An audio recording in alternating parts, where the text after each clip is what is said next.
January 11th, which is something that I've reported before, that I've heard from other neighbors, but also January 24th, which is the Saturday before Nancy Guthrie went missing. Back in 1999, a pair of Harvard psychologists conducted a study that reshaped our view of the human mind.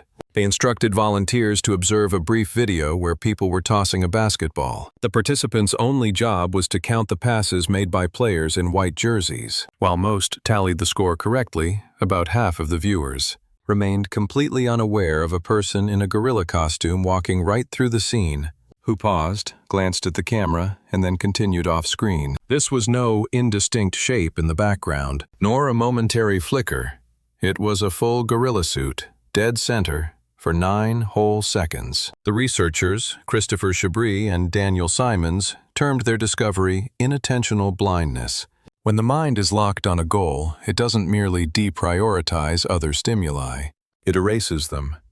They become, for all intents and purposes, invisible. This isn't because we're unintelligent or not paying attention. It's because the brain is not a camera. It operates more like an editor, selecting what's relevant and cutting out everything else. But Chabris and Simons took their work a step further than their first discovery. They found that exist subjects were forewarned about the gorilla and told to expect it. This foreknowledge didn't help them spot other strange occurrences in different trials. Just because you know about one gorilla doesn't mean you'll catch the next one. The brain doesn't develop an all-encompassing awareness after being alerted just once. It becomes perceptive only to the particular item it was told to find, while everything else undergoes the same strict filtering. Being vigilant and actually perceiving are two very different things. You can be entirely, truly, and deeply focused, yet still overlook what's right there in plain view, especially if that thing in plain view is something you don't yet have a name for. We've had Nancy Guthrie's street under observation for 54 days now. We have cruised by her residence. We've recorded it, canvassed the area, and dissected it, noting every feature we could. And somewhere on that street, behind a utility box, buried in video logs and on handwritten posters, certain details were hidden in plain sight, their importance missed by everyone until much later. This presentation is not an accounting of what the police overlooked. It's about something much more difficult to grasp. This is the story of how the mind deals with data for which it has no existing file. It is the story of how the single most critical clue can be seen by 100 people and yet be missed by them all. When law enforcement arrives at a crime scene, they are, in a sense, already counting basketballs. They are searching for indications of a fight, for traces of DNA, for anyone who saw something, for forensic clues that fit the crime they already believe took place. But the details that exist outside of that search, a certain vehicle seen that morning, a junction box around the block that seems out of place, a handmade sign by a memorial that bears an unknown name, demand a completely different mental process just to be seen as potential evidence. It means someone must pause their routine and change their perspective. That shift isn't automatic.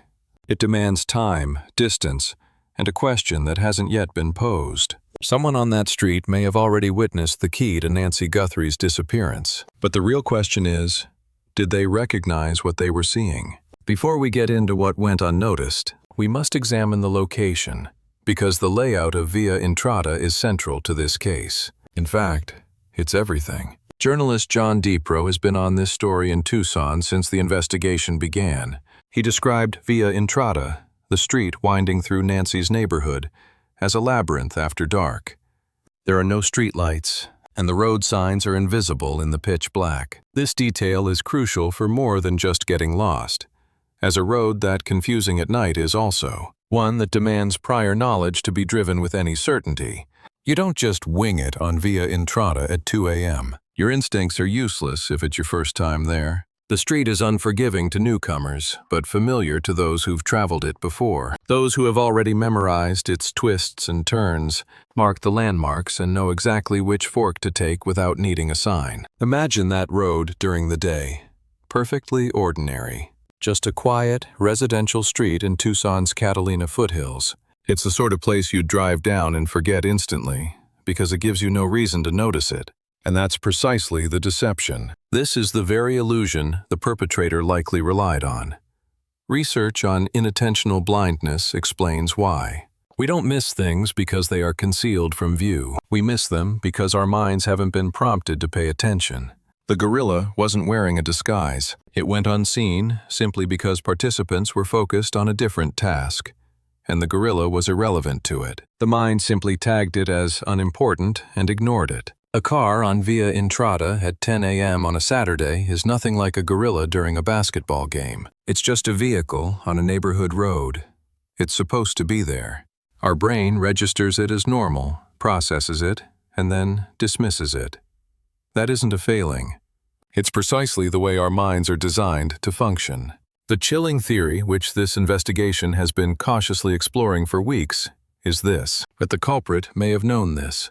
What if they picked a Saturday morning, a normal street, and broad daylight, counting on our brains to do what they always do? Roughly 2 weeks after Nancy Guthrie disappeared, authorities sent out a request on Ring's Neighbors app to people living in the Catalina foothills. Tucson stations K50A and KOLD both verified the police request. The FBI and the Pima County Sheriff's Office asked homeowners to check their security cameras for 2 distinct time frames. First, January 11th, 20 days prior to the kidnapping. The specific window was from 9 p.m. to midnight on that 11th. January 11th, which is something that I've reported before, that I've heard from other neighbors, but also January 24th, which is the Saturday before Nancy Guthrie went missing. No public explanation has ever been given for why that date matters. While investigators confirm it's a point of interest, they've offered no other details. For a task force this methodical about its public statements, that silence speaks volumes. When police ask for video without giving a reason, it's to keep the person on that tape from realizing they are a target. The other date was January 31st, the day before Nancy vanished. The time frame was 9:30 a.m. to 11 a.m. And buried in that request, like an afterthought, was a note about a strange vehicle seen on Via Entrada around 10 a.m. There was no description of the vehicle, no model, no shade, no direction. What law enforcement signaled, with a precise 90-minute window on one street, was that the car was important, that it struck someone as odd for reasons they couldn't define. It just seemed out of place. And now, 6 weeks down the line, the FBI was dedicating all its resources to identify that vehicle. Crime reporter Dave Mack, while on Crime Stories with Nancy Grace, detailed the Bureau's focus on every Ring doorbell, every camera aimed at Via Entrada between 10 a.m. and 11:30 a.m. He remarked, "Now, suspicious is vague, but this thing stood out, and it stood out in broad daylight. That's telling." He's right. The word suspicious isn't an objective fact. It's based on a gut feeling. It suggests someone clocked this car as not belonging there, but didn't know at the time how significant that feeling was. Someone spotted the gorilla, but they hadn't yet realized they were watching a basketball game. Consider the timeline that January 31st sets up. At 9:50 p.m. that night, Nancy Guthrie's own security camera filmed her entering the garage after having dinner at her daughter Annie's house. Citing law enforcement sources, CBS News reported that her home's doorbell camera went offline at about 1:47 a.m. on February 1st. Around 2:12 a.m., a camera on her property detected a person, though no video was captured. Her phone lost connection with her pacemaker application at 2:28 a.m. 8 minutes after that, at 2:36 a.m., a Ring camera 2.5 miles from there filmed a car using a back street, avoiding major intersections to leave the area. There are roughly 16 hours between the car on Via Entrada at 10 a.m. and the pacemaker signal vanishing at 2:28 a.m. 16 hours separating a street being scouted in the light and then navigated flawlessly in total darkness. The kind of certainty that takes. Moving so assuredly through an unlit maze at 2 in the morning isn't just good fortune. It comes from already having the route memorized, from driving it beforehand, from noting every turn in daylight that you can't see in the dark. Former NYPD detective Pat Browen and his team analyzed the 2:36 a.m. Ring footage. The outline, the slope of the roof, the unique shape of the rear window, and the vertical tail lights all led his team to believe it was a Kia Soul. That car has never been officially identified. Investigators haven't confirmed if the Saturday morning car is the same one from 2:36 a.m., but the FBI's 90-minute focus on January 31st suggests they think the person on that road before sundown is linked to the events that happened after. And January 11th, 3 weeks prior, from 9 p.m. to midnight. If the working theory is a reconnaissance mission, that someone was casing this neighborhood across several trips, checking the schedule, studying the street's rhythm, noting camera locations and their angles, means January 11th is more than a footnote. It's the starting point. It is the moment, 3 weeks before Nancy Guthrie was taken, that the groundwork for the crime was already laid on this street, both present and unnoticed. Imagine what 3 weeks of surveillance can accomplish, if that's what this was. It brings about complete certainty. It fosters the tactical confidence that removes any need for improvisation, the sort of assurance that knows ahead of time which lights will be on and which dark, which locals walk their dogs at 2 in the morning and who is dependably asleep, which camera views see which parts of the approach to a certain house on a certain street. The FBI's focus on January 11th, considered with the January 31st morning car and the request for footage covering both dates, points to something not planned and done in just a week. It suggests a time frame where the preparatory stage lasted for an entire month. Every single preparation happened in full view during normal times, carried out by a seemingly average car on an average street. The human brain doesn't register the mundane. The ordinary is just the backdrop for the main event. And if you're meticulous, the ordinary never becomes the event. That is the reason the car on Via Entrada is important not merely as a vehicle of interest, but as an insight into a technique. The technique is patience. The technique is blending in. The technique is realizing that the greatest cover is not a disguise at all. It is integrating so seamlessly into the usual scenery of a location that the brain sees no need to look again. Let's try a mental exercise. Your Ring camera log has a blank spot from an evening in early February, a 2-hour period simply shown as unavailable. What is your reaction? Usually, nothing. You would just assume a network outage. You might barely notice and continue on, because service interruptions occur all the time. The mind explains the information, the missing footage, with the most likely scenario. A brief interruption, totally normal. Not urgent enough for a call, not even worth raising with a neighbor. The impossible occurs, and the mind files it away as a dull infrastructure problem. This is precisely what took place in the Catalina foothills on February 1st. The story was broken by News Nation reporter Brian Anton on March 6th, more than 30 days following the abduction. He talked to a resident whose Ring footage was gone during those crucial hours. The recording was simply missing. He reported it. Afterwards, others confirmed the exact same issue: missing footage. Recordings marked unavailable. The identical time frame on the identical night, at multiple residences. When law enforcement came back to the area in early March, the pointed question they asked was not, "Did you happen to see anything?" It was, "Did your internet service fail that evening?" Residents of 3 different houses confirmed to NBC's Liz Kreutz that Pima County deputies were asking just that. Officers apparently told people that numerous residents reported glitches that evening. That wording is telling. The investigators weren't surprised. They were already putting the pieces together. Model. What unfolded was a pattern of an entire area's security network going down one house at a time. Each household perceived this as a personal glitch, as nobody had a reason to confer with anyone nearby. The overall design was imperceptible because it was broken into individual pieces. By itself, each failure seemed normal, but combined, they created a situation that shouldn't have been possible. This is the other kind of unseen object. Not the small thing you fail to notice when distracted. It's the design you can't recognize because you're only seeing one small part of it.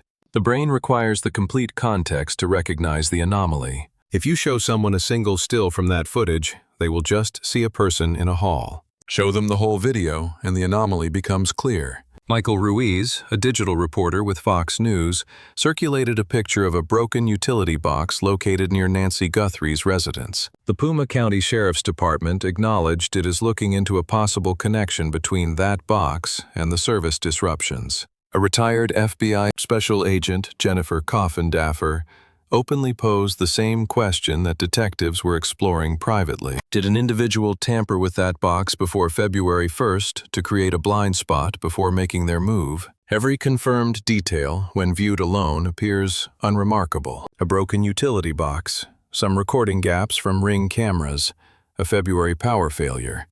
A vandalized box situated just around the corner from the victim's home. During the same night, cameras at multiple neighboring houses have missing footage. Authorities believe a woman was abducted within that exact time frame. These events suggest a premeditated, methodical elimination of evidence preceding a crime. This was not a simple outage. It was a coordinated operation. Grasping the difference between those two is what separates a case that goes unsolved from one that gets solved. Utility boxes are invisible in every practical sense. They are positioned at the edge of the road where no one ever glances. They contain nothing of interest to the average person going about their day. They aren't visually appealing. They are completely unmemorable. They never alter. They serve as a constant backdrop in our visual world. It's like how wallpaper is noted just once by the brain when you enter a room, then categorized as a permanent element and never truly seen again. In a community that had been the focus of national media for 54 days, that particular box was close to the crime scene, yet no one noticed it until a Fox News journalist was specifically looking for it. This wasn't because it was concealed, but because it didn't belong to any category of notice. It was just infrastructure. And infrastructure is meant to be background. Footage the FBI released from February 10th reveals what looks like a device similar to an antenna in the suspect's pocket. Joshua Ritter, a criminal defense attorney, highlighted a critical distinction. A Wi-Fi jamming device used at a single residence would probably not cause an entire neighborhood to lose service, which would demand high-strength military-style equipment. That crucial point leads to a more unsettling interpretation. The utility box and the pocket gadget were not a single tool, but two different components of a premeditated plan. One element disabled the area's infrastructure externally. The other disabled the specific camera on the victim's porch internally. Two different tactics for a single result. A street left with no eyes and a house without a functioning security feed. You don't just happen to use two different tactics. You don't walk up to a target's home with a jammer and then impulsively decide to also break a utility box nearby. You orchestrate them in tandem, knowing a single approach is insufficient. Some cameras rely on physical wiring. Others keep their recordings on site. That backups need backups.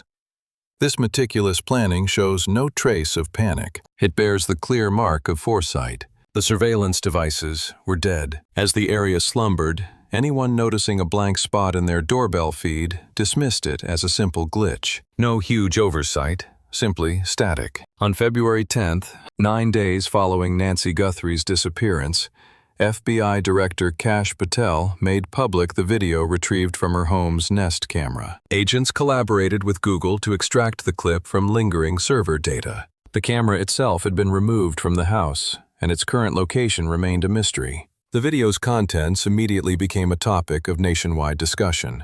His pack and the sidearm holster, the gloves, his face covering, his gait, all were scrutinized. Yet, amidst the flood of commentary on the video, a single line was written and then ignored. The perpetrator held a compact torch between his teeth, rather than in his hand, or attached to his equipment, clamped in his jaw, aimed ahead, leaving his hands available to work on the camera, gripped in a manner that suggests setting it aside was impossible, since releasing it would mean plunging his task into darkness. This particular clue existed in the FBI video from February 10th. It was noted in the Associated Press report carried by hundreds of news sources. The details surfaced in countless articles, yet each time it was a fleeting mention before the focus shifted to other gear or his estimated size. The torch was observed. It was recorded, yet remained unseen in a very specific way. For a year it was seen but not comprehended, as no one had assigned it to a specific category. No one had defined its significance yet. David Lyons, a former police commander and homicide detective from Lexington, Kentucky, was one of the first experts to do so. He stated, "Holding a flashlight with your teeth isn't a common reflex, but you'll see it in the trades. An electrician or plumber, for example. He described it as a minor detail. He added, "Still, looking ahead, it might prove to be important." Lyons was performing the mental step that research on inattentional blindness says is necessary for overlooked details to become visible. He was defining the behaviors group. He wasn't just acknowledging the flashlight's existence. He was pinpointing the type of individual who uses a flashlight like that, connecting the action to a particular demographic. With that context established, the one line that went unnoticed in 100 reports now becomes the phrase the reader constantly reconsiders. This is because it's not a common habit. It's an action not taught in a school, on a military base, or during police training. Like all muscle memory, it's acquired through years of repeated practice in specific situations. Imagine an electrician with both hands inside a wall panel. With no shelf to place it on, the flashlight has nowhere to go. A plumber working on pipes under the floor faces the exact same predicament. A heating and air specialist, a framing carpenter, or any general contractor accustomed to countless hours in cramped, poorly lit areas. A lesson they all learn young and never forget is to use their mouth. A flashlight is held securely in their teeth. This frees up the hands, letting the job proceed. The stance is so unique to a certain profession that a retired Kentucky homicide detective knew it. He recognized it from video filmed in Arizona days after its public release. His analysis ran in an AP Wire story, reaching all major national news outlets. This crucial detail was available to everyone. For 6 weeks, the image was seen in thousands of articles, but the clue was ignored. People lacked the context to notice it in comment sections and YouTube clips.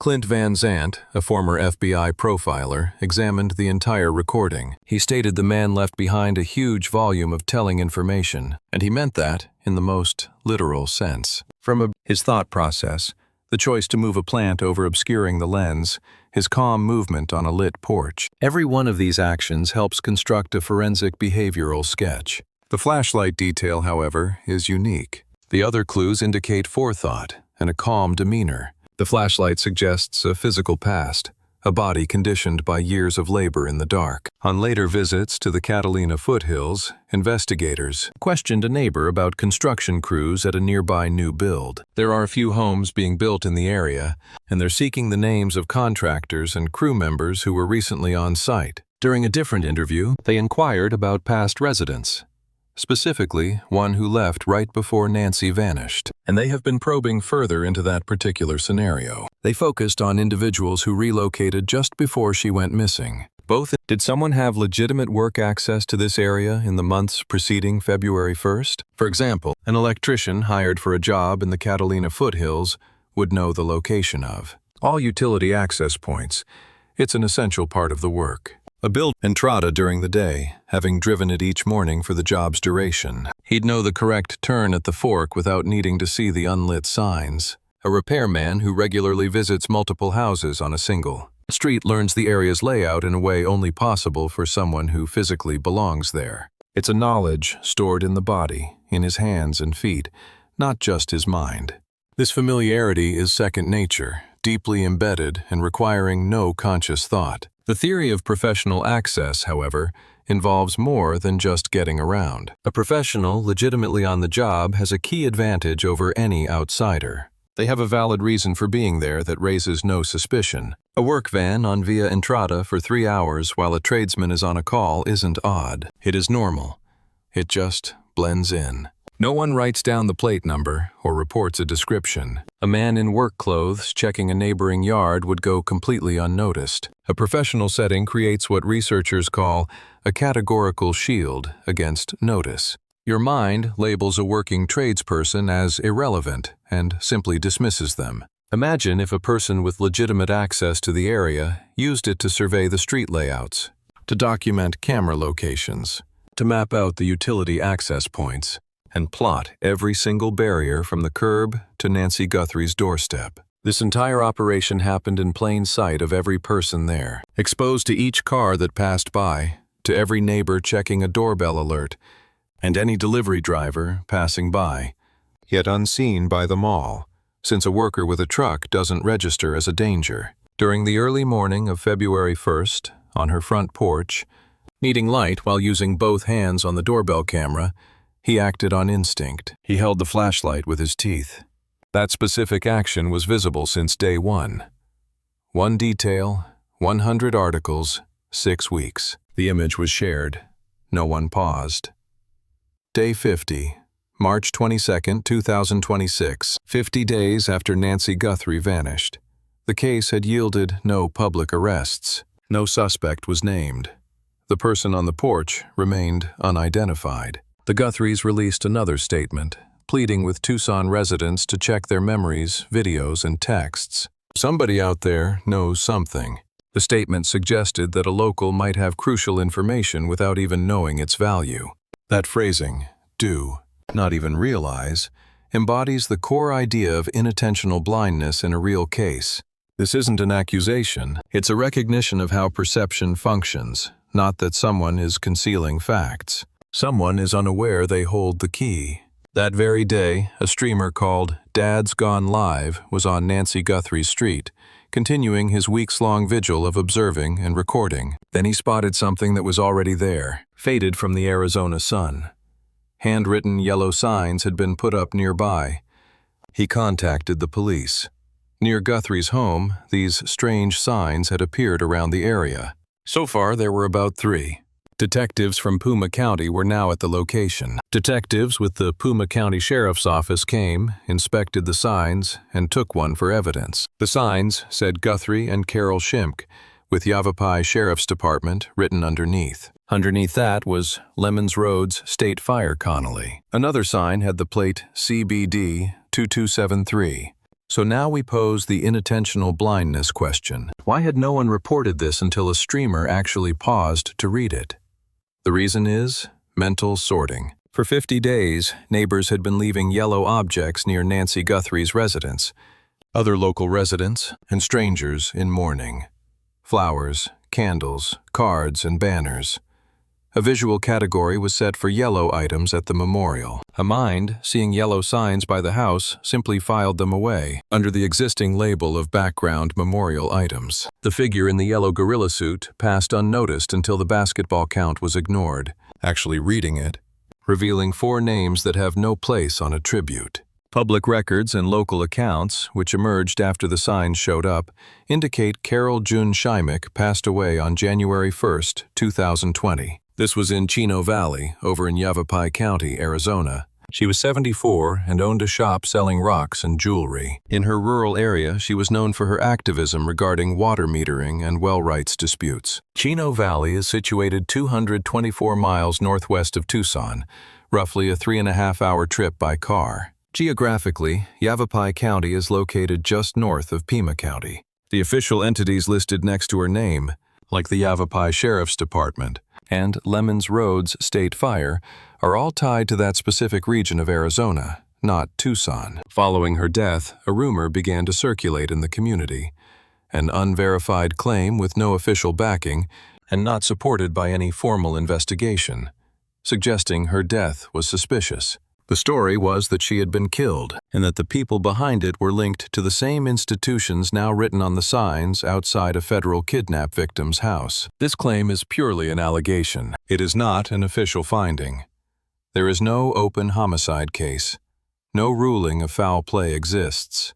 What does exist is a sign, left on a street that is part of an active federal probe, connecting a deceased woman to the missing one, which Pima County detectives bagged as evidence on day 50. And the very act of collecting that evidence tells a story. It's not a story about Carol Shymick, or about Yavapai County, or the truth of any rumor. It shows that experienced investigators on a federal kidnapping case assessed those signs and determined that seizing one was the proper action. They didn't simply photograph it and move on. They didn't write it off as the misplaced grief of a local resident. They handled it as they would any object that could be pertinent to a crime. They secured it, processed it, and took it from the scene in an official evidence bag. Evidence collection is always a deliberate choice.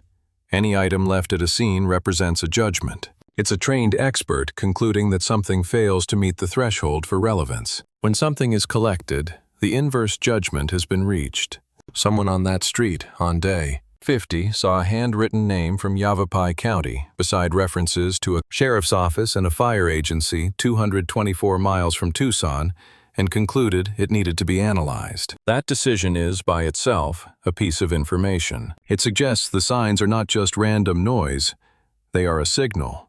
And whatever the license plate CBD2273 reveals, the choice to collect it indicates investigators suspect the person who put it there may have valuable knowledge. The license plate CBD2273 on the second sign is the single most concrete lead this entire collection of clues has offered. A valid plate on an actual vehicle leads to a verifiable registered owner. It means the authorities can trace it, discover who drove to Nancy Guthrie Street, and learn what that person knows, or thinks they know, about what transpired on February 1st.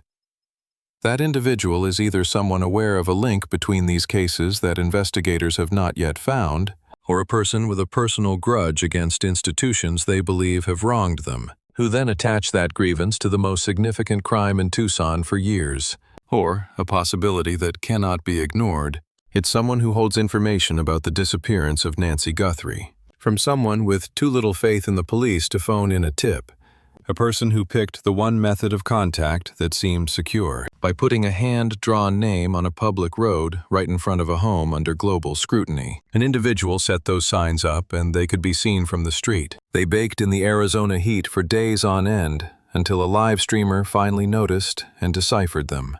All the people who had passed by earlier, including every neighbor, every single journalist, and each detective surveying the area dismissed the yellow items by the memorial as irrelevant clutter. Just yellow sheets of paper, not a primate. This story can be presented as a simple list. That vehicle on Via Entrada at 10 in the morning. The web disruptions, the light held in the mouth, the yellow placards bearing Carol Schmeck's name. You'll find that rundown in different sequences in countless articles, YouTube clips, and crime recaps.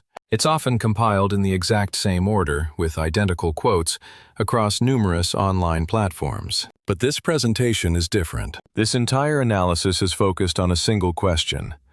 Why were those 4 pieces of evidence in plain sight for days, weeks, and even over a month before they received the attention they warranted? And the explanation, according to studies on the human mind documented since 1999, isn't a matter of incompetence, carelessness, or a lack of trying. It's about how our brains function before being supplied with a proper context. Chabris and Simons discovered that those who missed the gorilla weren't any less focused, less smart, or less perceptive than the people who spotted it. They were by sorting information and treating everything beyond the immediate task as unimportant noise. This inability to notice is not a defect. It is a built-in characteristic, one that allows us to operate in a world full of sensory overload, but also one that can be knowingly used by someone who grasps its mechanics. What sets this particular case apart from the majority of long-term missing persons inquiries is that the key evidence wasn't seemingly hidden. Retrieving it didn't necessitate search warrants or major forensic discoveries. Each piece of evidence that this analysis has looked into was in plain sight for those who were actually there or available within recordings that were already released to the public or contained in a well-circulated, published article. The vehicle was spotted as it happened. The service disruptions were felt as they occurred. The image of the flashlight was distributed in the FBI's own press materials. Those placards were on a public road in a community getting non-stop media attention. Not a single piece of it was concealed. What remained locked was the context, the core concept that links separate observations into a coherent body of proof. Lacking that context, the mind defaults to its standard procedure. It processes each item as a separate, ordinary detail and then disregards it. Therein lies the specific harshness of inattentional blindness as a barrier in an investigation. It doesn't obscure objects. It simply mislabels them. And a misclassification is much more difficult to undo than finding something that's been hidden. That's because you can find hidden items as soon as you are aware of their existence. However, mislabeled information requires an individual to re-examine something they've already seen and grasp that they completely misinterpreted it from the start. That mental leap is more challenging than making an initial discovery model. This requires you to first admit that your initial impression was incorrect, then reconstruct the entire scene from a new point of view. For 54 days, detectives, journalists, residents, and the public have all been focused on Nancy Guthrie Street, following all the standard procedures. They've been examining the most immediate clues, analyzing forensic reports, and pursuing every lead, while 4 crucial details lingered just beyond their main focus. A vehicle seen on a winding road in the middle of the day, 16 hours before a woman was abducted in the dark. A whole community whose electronic surveillance went out at the worst possible time, happening one home after another, with each resident convinced it was just their own isolated issue. A single line buried in countless articles about a man clenching a flashlight in his teeth, typical of a tradesperson, the kind of thing you see from someone who has spent years needing both hands free in the dark, and some yellow signs by a memorial that no one bothered to read until day 50. Every single one of those clues was present. Each was in plain sight, and each was completely missed. Not because they were concealed, but because the proper context to notice them was missing. This video provides that context. Were you on Via Entrada on the morning of January 31st and noticed a car that felt out of place, even if you dismissed it at the time? Even if you rationalized that it was insignificant, please dial 1-800-CALL-FBI or send in your tip at tips.fbi.gov. The Bureau is still seeking surveillance footage from that precise time.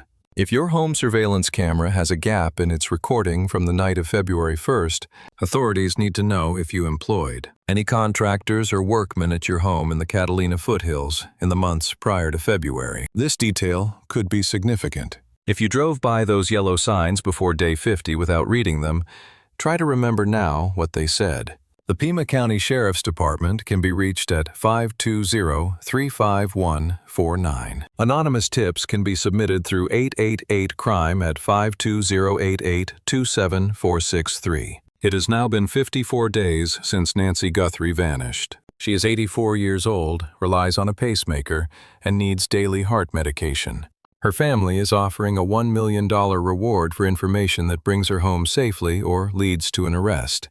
Her family stated that someone locally holds the answer to resolving this case. They also noted that this person might be completely unaware of this fact. The gorilla was in the picture the entire time, just like the solution. As of now, the investigation remains active, but far from over. Each new lead, each fragment of evidence brings both hope and haunting uncertainty. Investigators are closing in, carefully reconstructing the final moments, determined to uncover the truth that has remained just out of reach. For those still waiting, every day without answers feels heavier than the last. Yet, behind the scenes, the case is moving, quietly, relentlessly. And somewhere within the details already uncovered, the truth exists. It's only a matter of time before it surfaces, and when it does, everything could change.